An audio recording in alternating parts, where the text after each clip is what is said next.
సమాజానికి సేవ చేయాలని దాదాపు ఈ జంగారెడ్డిగూడెం ప్రాంతంలో ఉన్నటువంటి అందరికీ కూడా ఈ స్వైన్ ఫ్లూ ఈ మెడిసిన్ని అందించేదానికి ప్రయత్నం చేసినటువంటి మురళీ గారికి హృదయపూర్వక ధన్యవాదాలు తెలియజేస్తూ ఈ పట్టణ ప్రాంత ప్రజలందరూ కూడా అశ్రద్ధ చేయకుండా అప్రమత్తంగా ఈ స్వైన్ ఫ్లూ ఈ ప్రాంతానికి రాకుండా మురళీ గారు సహకరించిన ఈ యొక్క మెడిసిన్ తీసుకుని విధిగా దాన్ని వాడవలసిందిగా ఈ పట్టణ ప్రాంత ప్రజలందరినీ కూడా మనస్ఫూర్తిగా కోరుకుంటూ రాబోయే రోజుల్లో ఈ యొక్క మురళీ గారు ఇంకా విస్తృతంగా ఈ ప్రాంతంలో సామాజిక సేవ చేయడానికి భగవంతుడు మంచి ఐశ్వర్యాన్ని ఆరోగ్యాన్ని కలగజేయాలని కోరుకుంటూ మా అందరి తరపున కూడా ప్రత్యేకంగా ఇవాళ ఇంత మంచి చక్కటి కార్యక్రమాన్ని ఏర్పాటు చేసిన మురళీ గారిని హృదయపూర్వకంగా అభినందిస్తూ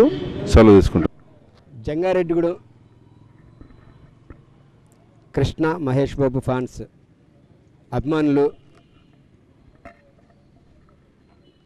చక్కని సేవా కార్యక్రమాలు చేస్తూ ఉన్నాం. ఇంత క్రితం చేసిన మీ సేవా కార్యక్రమాలు ప్రజలందరికీ తెలుసు. అలాగే ఇప్పుడు స్వైన్ ఫ్లూ మహమ్మారి మన హైదరాబాద్లో అలాగే రాష్ట్రం అంతా కొద్దిగా వ్యాపిస్తుంది. దీన్ని అరికట్టడం కోసం మా వంతు సహాయంగా మా కృష్ణ ఫ్యాన్స్ అభిమానులు అందరూ కలిసి మన జంగారెడ్డిగూడెం పరిసర ప్రాంత ప్రజలకు ఈ స్వైన్ ఫ్లూ నివారణ హోమియోపతి మందులు ఉచితంగా ఈ మురళి జ్యూస్ సెంటర్లో ఇవ్వడానికి నిశ్చయించాం.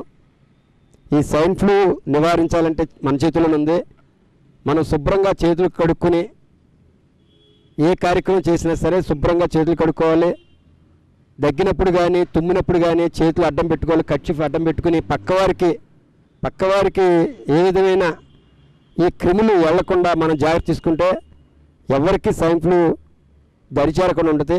మనం ముందు మన జాగ్రత్తలు మనం తీసుకోవాలి. అలాగే ఈ ఈ గుళికలు రోజుకు 5 చొప్పున 3 రోజులు ఈ గుళికలు 5 వేసుకున్న ముందు గంట కానీ తర్వాత 1 గంటకి ఏమీ తినకూడదు, తాగకూడదు. అలాగే 3 రోజులు వేసుకున్న తర్వాత సరిపోతుంది. 3 రోజులు వేసుకుంటే జాగ్రత్తగా వాడాలి. అలాగే చిన్నపిల్లలు ఉంటారు. 3 సంవత్సరాల నుంచి 10 సంవత్సరాల లోపు ఉన్న పిల్లలు వాళ్ళకి రోజుకి 3 మాత్రలు, అలాగే 3 రోజులు వాళ్ళకు కూడా ఏం పెట్టకుండా 1 గంట, అరగంట ముందు, అరగంట తర్వాత జాగ్రత్తగా వాడితే చాలు. ఈ స్వైన్ ఫ్లూ కృష్ణ హోమియో వారు ఇచ్చారు. వారికి మా ధన్యవాదాలు. ప్రజలందరూ ఉపయోగించుకుని ఈ స్వైన్ ఫ్లూ బారిన పడకుండా ఉండాలని మా కృష్ణ ఫ్యాన్స్ వారు చేస్తున్న సేవా కార్యక్రమానికి మీరు అందరూ చేతి ఇవ్వాలని కోరుకుంటున్నాం. ముఖ్యంగా స్వైన్ ఫ్లూ గురించి చాలామంది ఇబ్బంది పడుతున్నారు కనుక దాని నుంచి భారం తప్పించాలనే ఉద్దేశంలో మన కృష్ణ ఫ్రాన్స్ వారు ఈ తయారు చేసి ఈ మందులన్నీ ఇస్తున్నారు. అందరూ కూడా జాగ్రత్తగా 3 రోజులు వేసుకోవాలి. రోజుకి 5 చొప్పున వేసుకునే ముందు గంట ముందు ఏం తినకూడదు, వేసుకున్న తర్వాత గంట తర్వాత ఏం తినకూడదు. అలా పిల్లలకు కానీ తుమ్మినా దగ్గినా మన నుంచి ఎదరోళ్ళకి భారం పడకుండా చేయి అడ్డం పెట్టుకోవడం, ఒక్కటి చేపి అడ్డం పెట్టుకోవడం చేసుకోవాలి. అలాగే అందరి మేలు కోసం అందరూ కూడా ప్రయత్నం చేస్తే మన గ్రామాలని అందరినీ కూడా ఆరోగ్యంగా కాపాడుకోగలుగుతాం. ప్రతి ఒక్కళ్ళు కూడా ఆరోగ్యాన్ని పాటించుకోవాలి. జంగారెడ్డిగూడెంలోని అక్కమ్మ చెరువు వద్ద వేంచేసి ఉన్న విదమ్మ అమ్మవారి ఉత్సవాలు ఆదివారం ప్రారంభమయ్యాయి. సంఘ సేవకులు డికేడి సత్యనారాయణ పూజా కార్యక్రమాలతో కార్యక్రమాన్ని ప్రారంభించారు. పట్టణ రజక సంఘం ఆధ్వర్యంలో ఈ ఉత్సవాలు జరుగుతాయి. ఈ సందర్భంగా డికేడి జేసీ న్యూస్తో మాట్లాడారు. ఈ కార్యక్రమంలో రజక సంఘ సభ్యులు, రజకులు పాల్గొన్నారు. ఆ తల్లి ఈ గ్రామ ప్రజలందరినీ కూడా చల్లగా చూడాలని చెప్పి, అలాగే రజక సోదరుల్ని, రజక ఆడపడుచుల్ని అందరూ ఆయుష్ ఆరోగ్యాలతోటి హ్యాపీగా ఉండాలని చెప్పి ఆ విధమ్మ తల్లి పండగ మా రజకులు ప్రతి సంవత్సరం నా చేతుల మీదుగా పండగ జరుపుకోవడం అనేది నాకు చాలా అదృష్టమైనటువంటి విషయం. నాకు ఆ అవకాశం ఇచ్చినటువంటి రజక పెద్దలకి అలాగే మా వార్డు కౌన్సిలర్ అయినటువంటి తుడిగుండ్ల దుర్గారావుకి నా హృదయపూర్వక కృతజ్ఞతలు. అలా కమిటీ సభ్యులకు కూడా నా ధన్యవాదాలు. ఆ విధమ్మ తల్లి మన గ్రామ ప్రజల్ని, మన రైతుల్ని అందరినీ కూడా ఇదొక హ్యాపీగా చూడాలని చెప్పేసి నేను మనసారా కోరుకుంటూ ఈ పండుగని మరింత ఉత్సాహంగా చేసుకోవాలని చెప్పేసి నేను మనసారా కోరుకుంటున్నాను. ఇదమ్మ పండుగ సందర్భంగా పట్టణ ప్రజలందరికీ కూడా ఇదమ్మ పండుగ శుభాకాంక్షలు తెలియజేసుకుంటున్నాం. మరి గత పూర్వీకుల కాడి నుంచి కూడా ఇదమ్మ పండుగ అత్యంత వైభవపేతంగా చేయటం రజకులకు అందరికీ కూడా ఆనందదాయకం. మరి అదే నేపథ్యంలో మరి ఈరోజు కూడా ఇదమ్మ అమ్మవారి పండగ చేయటం జరుగుతూ ఉంది. మరి ఈ పండగ అనంతరం కూడా కొత్త సంవత్సరం వృత్తికి మరి ఆరంభం చేసుకుంటారు రజకులందరూ. అట్లాగే మరి ప్రతి సంవత్సరం కూడా 3 రోజులు అమ్మవారి ఊరేగింపులు అట్లాగే సంబరాలు నిర్వహించేటువంటి వాళ్ళం. అనివార్య కారణాల వల్ల ఈ సంవత్సరం మరి ఒక్కరోజు 3వ రోజున అయినటువంటి ఒక్కరోజు మరి అందరూ కూడా రజకులందరూ కూడా వచ్చి పండగ చేసుకోవటం జరిగింది. మరి అనివార్య కారణాల వల్ల ఈ 3 రోజులు చేయలేకపోయినందుకు మరి చింతిస్తూ మరి అట్లాగే వచ్చే సంవత్సరం 3 రోజులు సంబరం చేసుకుంటాం. అట్లాగే మరి అత్యంత వైభవంగా చేసుకోవటం జరుగుతూ ఉంది. మరి ప్రతి సంవత్సరం కూడా పట్టణ ప్రజలందరూ కూడా మరి మాకు విరాళాల ద్వారా సహాయ సహకారాలు చేసేవారు. అట్లాగే మరి ఈ సంవత్సరం ఎవరి వద్ద విరాళాలు సేకరించలేదు. మరి ముందు వచ్చే సంవత్సరం మరి విరాళాలు సేకరించి మరి ఇంతకంటే ఘనంగా ఈ వైభవంగా చేయడానికి ప్రయత్నం చేస్తాం. అట్లాగే అమ్మవారి గుడి కూడా మరి నిర్మాణం చేయాల్సిందే. తప్పనిసరిగా ఆ గుడి కూడా నిర్మాణం చేసి ఈ పండగను మరి ప్రతి సంవత్సరం 3 రోజులు ఉత్సవాలు నిర్వహిస్తామని ఈ సందర్భంగా పట్టణ ప్రజలందరికీ కూడా తెలియజేసుకుంటూ ఈ ఇదమ్మ అమ్మవారి రజక కులస్తులందరినీ కూడా ఆయురారోగ్యాలతో చల్లగా చూస్తూ అట్లాగే వాళ్ళ వృత్తికి ఎటువంటి ఆటంకం లేకుండా మరి చదువుగా జరిగేటట్లు కలగజేయాలని ఈ సందర్భంగా కోరుకుంటున్నాను. జాతీయ ఓటర్ దినోత్సవం సందర్భంగా ఆదివారం స్థానిక టీటీడీ కళ్యాణ మండపంలో ప్రత్యేక కార్యక్రమం నిర్వహించారు. తహసీల్దార్ జి సత్యనారాయణ ఆధ్వర్యంలో ఈ కార్యక్రమం ఘనంగా జరిగింది. ఈ సందర్భంగా పట్టణానికి చెందిన సీనియర్ ఓటర్లకు సన్మానం నిర్వహించారు. అలాగే నూతనంగా ఓటు గుర్తింపు కార్డుకు దరఖాస్తు చేసుకున్న యువతీ యువకులకు ఓటరు గుర్తింపు కార్డులు అందజేశారు. ఈ కార్యక్రమం అనంతరం పట్టణంలో ర్యాలీ నిర్వహించారు. ఈ సందర్భంగా తహసీల్దార్ సత్యనారాయణ జేసీ న్యూస్తో మాట్లాడారు. ఈ కార్యక్రమంలో నగర panchayati commissioner V Nataraju, revenue సిబ్బంది, పలు స్వచ్ఛంద సంస్థల ప్రతినిధులు, జిల్లా తెలుగు రైతు అధ్యక్షులు అబ్బిన దత్తాత్రేయ, లయన్స్ క్లబ్ ప్రతినిధులు నిరంజన్ కుమార్, సీనియర్ సిటిజన్స్ మహంకాళి గంగరాజు, చావర రమేష్ బాబు తదితరులు పాల్గొన్నారు.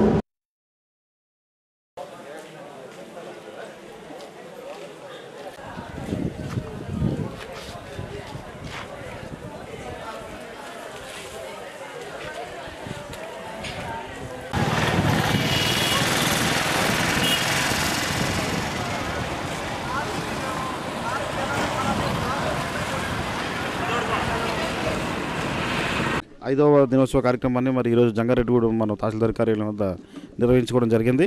మరి ఈ యొక్క కార్యక్రమం యొక్క ముఖ్య ఉద్దేశం సీనియర్ సిటిజన్స్ని సన్మానం చేసి వారి ద్వారా మరి ఓటు యొక్క విలువని అందరికీ తెలియజేయడం, అదేవిధంగా కొత్తగా ఓటు నమోదు చేసుకున్న వాళ్ళకి ఓటర్ కార్డ్స్ని ఇష్యూ చేయడం, అదేవిధంగా ఓటుపై అవగాహన కల్పించడం దీని యొక్క ముఖ్య ఉద్దేశం.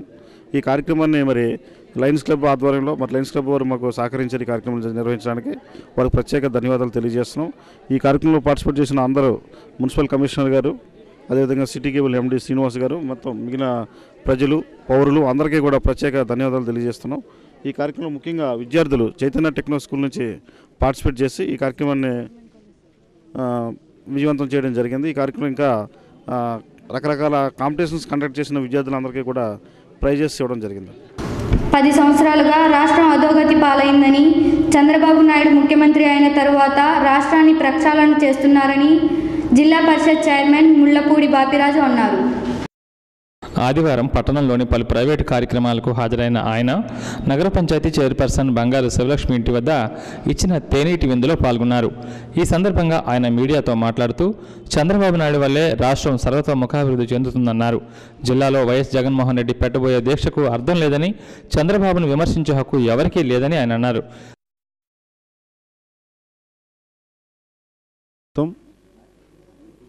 చాలా మంచి ప్రాంతం, ఈ జిల్లాలో డెవలప్ అవుతున్నటువంటి ప్రాంతం. పార్టీ పరంగా కూడా గడిచిన 10 సంవత్సరాల పార్టీ కష్టకాలంలో ఈ జిల్లాలో తెలుగుదేశం పార్టీ పూర్వవైభవానికి ఈ ప్రాంతం ప్రజలు కానీ తెలుగుదేశం పార్టీ నాయకుల కృషి ఈ జిల్లాలో అన్ని ప్రాంతాల కంటే జంగారెడ్డిగూడెం ప్రాంతం కృషి ఎక్కువగా ఉందని ఈ సందర్భంగా నేను తెలియజేస్తా ఉన్నా. ఈ ప్రాంతం అన్నా, ఇక్కడ నాయకులన్నా, ప్రజలన్నా నాకు కూడా వ్యక్తిగతంగా మంచి ఇష్టం. ఖచ్చితంగా రాబోయే రోజుల్లో ఈ ప్రాంత అభివృద్ధి విషయంలో ఈ యొక్క ప్రాంతం నుంచి రాష్ట్ర మంత్రిగా ఉన్నటువంటి సుజాత గారి ఆధ్వర్యంలో పెద్దలు మాగంటి బాబు గారి యొక్క సహాయ సహకారాలతో నేను కూడా వారిద్దరికీ చేదోడు వాదోడుగా ఉండి స్థానికంగా ఉన్న మా జడ్పీటీసీలు, తెలుగుదేశం పార్టీ కుటుంబ సభ్యుల యొక్క ఆధ్వర్యంలో ఈ ప్రాంతాన్ని రాబోయే రోజుల్లో అభివృద్ధి చేయడానికి ప్రణాళికలు కూడా చేస్తూ ఉన్నాం. ఖచ్చితంగా ఈ విషయాల్ని ఈ జిల్లా అభివృద్ధి విషయంలో కానీ, మరీ ముఖ్యంగా ఈ యొక్క అప్లాంట్ ప్రాంతం అభివృద్ధి విషయంలో చంద్రబాబు నాయుడు గారితో నేను కూడా వ్యక్తిగతంగా చాలా సందర్భాల్లో మాట్లాడా. కానీ ఇవాళ ప్రజలందరూ కూడా గమనించాలి. ఖచ్చితంగా 10 సంవత్సరాలు పోరాడిన తర్వాత అధికారంలోకి వచ్చి నిరంతరం శ్రమించి ప్రజలకు ఉపయోగపడాలనుకున్న మాకు ఇవాళ గడిచిన 10 సంవత్సరాల ప్రభుత్వం చేసినటువంటి పాపాలు కానీ, ఈ రాష్ట్ర విభజన ద్వారా వచ్చిన ఇబ్బందులు కానీ ఏ విధంగా కూడా అడుగు ముందుకు వేయలేని పరిస్థితి, చక్రబంధంలో ఇరికిచ్చిన పరిస్థితి ఉందన్న వాస్తవాన్ని కూడా గమనించమని కోరుతా ఉన్నాం. ఇవాళ 16-17 వేల కోట్ల అప్పులతో ఈ రాష్ట్రాన్ని చంద్రబాబు నాయుడు గారు భుజాన వేసుకున్నారు. 60 సంవత్సరాలకి ఉద్యోగస్తుడు రిటైర్ అయ్యే వయసు 60 సంవత్సరాలు పెంచిన సందర్భంలో కూడా 65 సంవత్సరాల్లో కూడా కనీసం రోజుకి 5 గంటలు కూడా ఆయన రెస్ట్ తీసుకోకుండా ఇవాళ దేశ విదేశాల్లో ఈ యొక్క ఆర్థిక ఇబ్బందులను ఏ విధంగా ఓవర్కమ్ అవ్వాలి, నమ్మిన ప్రజలకు ఏ విధంగా న్యాయం చేయాలి, ఇచ్చిన హామీలను ఏ విధంగా నెరవేర్చాలన్న దాని మీద ఆయన చాలా కృతనిశ్చయంతో ఉన్నారు. మనకు కూడా ఒక నమ్మకం ఉంది. ముఖ్యంగా పెన్షన్ విషయంలో ఆయన హామీ ఇచ్చారు. గడిచిన 10 సంవత్సరాలు ఈ రాష్ట్రం ఉమ్మడిగా ఉన్నప్పుడు, ఆదాయం ఉన్నప్పుడు చేతగాని వాళ్ళు 200 నుంచి కనీసం 300 రూపాయలు చేయలేని వ్యక్తులు, 10 సంవత్సరాలు ఎమ్మెల్యేలుగా, మంత్రులుగా ఈ జిల్లాలో, ఈ రాష్ట్రంలో చలామణైన వ్యక్తులు ఈ ప్రాంతం వచ్చి చంద్రబాబు నాయుడు గారిని విమర్శించే ముందు 200 రూపాయల పెన్షన్, 1000 రూపాయలు హామీ ఇస్తానని చెప్పిన చంద్రబాబు నాయుడు గారు చేశారన్న వాస్తవాన్ని గమనించమని కోరుతా ఉన్నాం. ఇంకా ఈ జిల్లాలో అర్హులైన ఎవరికైనా పెన్షన్ రాకపోతే 1-2 నెలల లోపు అర్హుల్ని కూడా గుర్తించి ఇప్పించే బాధ్యత ప్రభుత్వంగా మేము తీసుకోబోతున్నాం. ఆ హామీని నెరవేర్చామని చెప్పి కూడా ఈ సందర్భంగా తెలియజేస్తా ఉన్నా. అదే సందర్భంలో రైతాంగానికి హామీ ఇచ్చాం. 100% రైతులు ఆర్థికపరమైన ఇబ్బందుల్లో ఉన్నారు. ఇవాళ రైతాంగాన్ని, రైతు వ్యవస్థని ఇవాళ నిలబెట్టకపోతే రైతు వ్యవస్థని, వ్యవసాయాన్ని ఆధారపడిన పరిశ్రమలు కానీ, కూలీలు కానీ అందరూ కూడా మరి దిగాలు పడిపోవాల్సిన పరిస్థితి ఉంది. కాబట్టి హామీ ఇచ్చారు. ఉమ్మడి రాష్ట్రం ఉన్నప్పుడు హామీ ఇచ్చాం. ఖచ్చితంగా ఈ హామీని రైతు రుణమాఫీలు పూర్తి స్థాయిలో చేస్తామని ఇచ్చాం. ఖచ్చితంగా ఇవాళ చేసేదానికి ఎవరైతే జెన్యూన్గా మరి ఆ భూమి ఆధారంగా అప్పులు తీసుకున్నారో, చిన్న రైతులు ఎవరైతే ఉన్నారో 50,000 రైతుల్ని, లోపు రైతులందరినీ కూడా ఒకే కలంపోటుతో మాఫీ చేయడానికి ప్రభుత్వం నిర్ణయం తీసుకుంది. ఈ ప్రక్రియలో బ్యాంకర్స్ తప్పు వల్ల కానీ, మరి బెనిఫిషరీ సెలక్షన్ విషయాల్లో ఎక్కడైనా తప్పులు జరిగితే అవి రెక్టిఫై చేసి ఇప్పించే బాధ్యత కూడా ప్రభుత్వం తీసుకుంటా ఉంది. 50,000 లోపు అంటే ఈ రాష్ట్రంలో అప్పులు తీసుకున్న వాళ్ళలో 82% మంది రైతాంగం ఒకేసారి లబ్ధి పొందుతున్నారన్న వాస్తవాన్ని గమనించమని కోరుతా ఉన్నా. మిగిలిన 18 మంది 18% మంది రైతులు మరి ఆర్థికంగా ధనవంతులు, మరి కొంచెం పెద్ద రైతులు వాళ్ళు ఎక్కువ తీసుకున్నారు కాబట్టి 1,50,000 రూపాయలు లిమిట్ పెట్టి 2-3 సంవత్సరాల లోపు ఆ అప్పుని వడ్డీతో సహా చంద్రబాబు నాయుడు గారు భుజాన వేసుకున్నారు, మీదేసుకున్నారన్న వాస్తవాన్ని గ్రహించమని కోరుతా ఉన్నా. ఇదే సందర్భంలో కొంత కమ్యూనికేషన్ గ్యాప్ వల్ల కానీ టెక్నికల్గా ఒకవేళ ఆధార్ కార్డు లింకేజ్ చేసే విషయంలో కానీ బ్యాంకర్సు అకౌంట్ని సొసైటీస్ కానీ సబ్మిట్ చేసే విషయాల్లో కానీ కొంత డిలే అయితే అవ్వచ్చేమో తప్ప రుణమాఫీ మాత్రం 100% కూడా చేస్తామని ఈ సందర్భంలో తెలియజేస్తూ ఉన్నాం. ఇంకా మూడవది మహిళలకు హామీ ఇచ్చాం, ఆ ప్రక్రియ కూడా స్టార్ట్ అవుతుంది. ఈ రెండు ఏ విధంగా జరిగినాయో ఖచ్చితంగా అది కూడా ప్రూవ్ చేసుకునేదానికి చంద్రబాబు నాయుడు గారు సిద్ధంగా ఉన్నారు. ఇన్ని కార్యక్రమాలు చేయడానికి దాదాపు 1,00,000 కోట్ల రూపాయలు ఈ రాష్ట్రానికి అవసరమైన సందర్భంలో 16,000 కోట్ల అప్పులతో ఉన్నాం. మొన్న కూడా ఓవర్ డ్రాఫ్ట్కి మరి జీతాలు ఉద్యోగస్తులు జీతాలు ఇవ్వలేని పరిస్థితులు ఈ రాష్ట్రం ఉంది. 5,000 కోట్ల ఓడీకి మరి సెంట్రల్ గవర్నమెంట్ దగ్గరికి రిజర్వ్ బ్యాంక్ దగ్గరికి పరిగెట్టిన వాస్తవాన్ని గ్రహించమని కూడా కోరుతా ఉన్నాం. అంటే 10 సంవత్సరాలు చేసిన తప్పుల్ని చంద్రబాబు నాయుడు గారి యొక్క పరిపాలన దక్షత, తెలివితేటలు, మేధస్సుతోటి ఆయన ఈ ప్రాంతాన్ని ఏ విధంగా ఒక విజన్తో డెవలప్ చేయాలో అన్ని రకాల ప్రణాళికలు చేస్తూ ఉన్నారు. మేము కూడా ఏ విధంగా పనిచేయాలో ఆయనే డైరెక్షన్ ఇస్తున్నారు. ఖచ్చితంగా ఆయన డైరెక్షన్లో రాబోయే రోజుల్లో డెవలప్ చేస్తాం. కానీ ఒక్క విషయం, ఈ ప్రాంతంలోకి వచ్చి మొన్న ఈ జిల్లా వైఎస్ఆర్ కాంగ్రెస్ పార్టీ నాయకుడు, ఈ జిల్లాలో వైఎస్ఆర్ కాంగ్రెస్ పార్టీ నాయకులుగా చెప్పుకునే వ్యక్తులు వాళ్ళు నోటికి ఏమొస్తుంది చంద్రబాబు నాయుడు గారి గురించి మాట్లాడారు. దయచేసి అర్థం చేసుకోమని ఆ నాయకులను కోరుతా ఉన్నా. ఈ జిల్లా ప్రజలు చంద్రబాబు నాయుడు గారు నమ్మి ఏకపక్షంగా తీర్పిచ్చిన వాస్తవాన్ని మీరు గ్రహించమని కోరుతా ఉన్నా. ఈ జిల్లాలో పోలవరం ప్రాజెక్టు 2006లో శంకుస్థాపన చేసి 5 సంవత్సరాలు తిరగకుండా ఈ ప్రాజెక్టు కడతామని చెప్పిన పెద్ద మనుషులు 2014 వరకు మీ ప్రభుత్వం ఉంటే ప్రాజెక్టు శంకుస్థాపన చేయించలేకపోయారని చేతగానితనం మీ దగ్గర ఉందన్న వాస్తవాన్ని గ్రహించమని కోరుతా ఉన్నా. 2004 నుంచి 2014 వరకు మీ ప్రభుత్వం రాష్ట్రంలోనూ దేశంలోనూ మీ ప్రభుత్వం ఉంటే జాతీయ హోదా పోలవరం ప్రాజెక్టుకి ఇప్పించలేనంత చేతగాని దద్దమ్మలు మీరన్న వాస్తవాన్ని గ్రహించమని కోరుతా ఉన్నా. ఇవాళ తెలుగుదేశం ప్రభుత్వం ప్రమాణ స్వీకారం చేయకముందు 10 రోజుల ముందే ఈ దేశ ప్రధాని నరేంద్ర మోడీ గారు మొట్టమొదటి కేబినెట్ మీటింగ్లో ఆంధ్ర రాష్ట్రానికి సంబంధించినటువంటి పోలవరం ప్రాజెక్టుకి జాతీయ హోదా కల్పించడంతో పాటు ఈ యొక్క ప్రాజెక్టుకి భవిష్యత్తులో కూడా ఇబ్బంది రాకూడదని తెలంగాణ ప్రాంతానికి సంబంధించినటువంటి 7 మండలాలను ఆంధ్ర ప్రాంతంలో కల్పించినటువంటి ఘనత తెలుగుదేశం ప్రభుత్వాన్ని చంద్రబాబు నాయుడు గారిది అన్న వాస్తవాన్ని గ్రహించమని కోరుతా ఉన్నా. ఈ విధంగా చంద్రబాబు నాయుడు గారికి ఒక విజన్ ఉంది, స్మార్ట్ విలేజ్ కాన్సెప్ట్ ఉంది, 100% డెవలప్ చేసే శక్తి ఆయన దగ్గర ఉంది.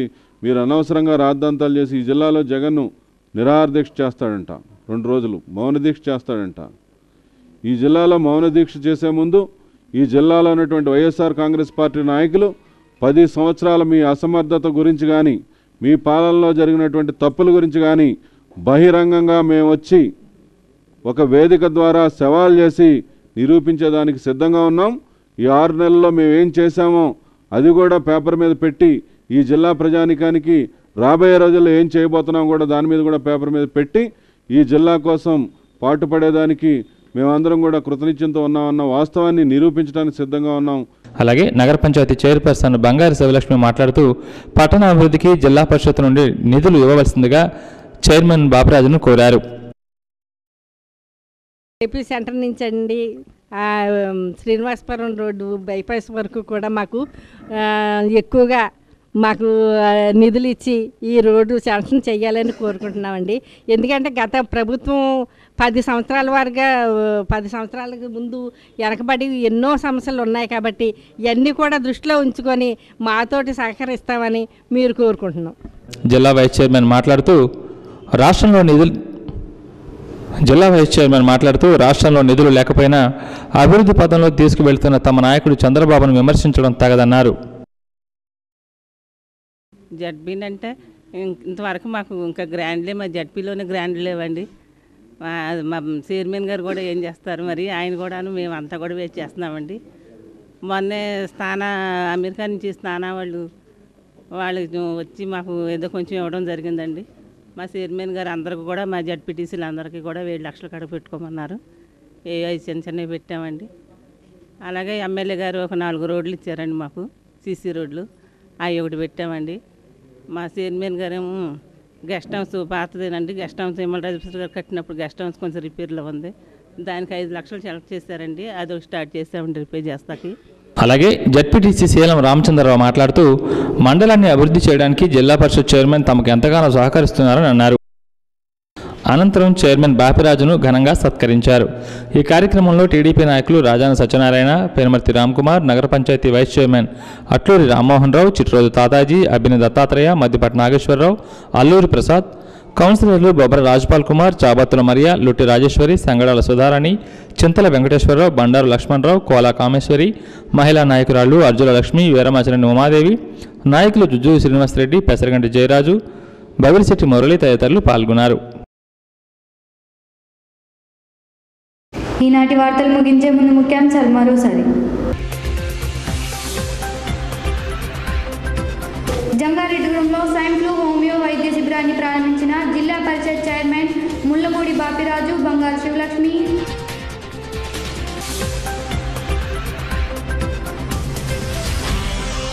జాతీయ ఓటర్ దినోత్సవం సందర్భంగా సీనియర్ ఓటర్లకు ఘన సన్మానం, నూతన ఓటర్లకు కార్డుల పంపిణీ.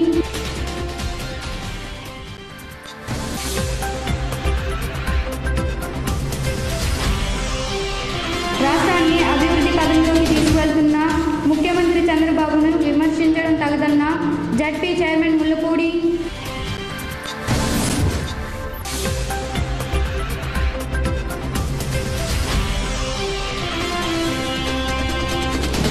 జంగారెడ్డిగూడెం జిల్లా పరిషత్ హైస్కూల్లో రాజ్యాంగంపై అవగాహన సదస్సు.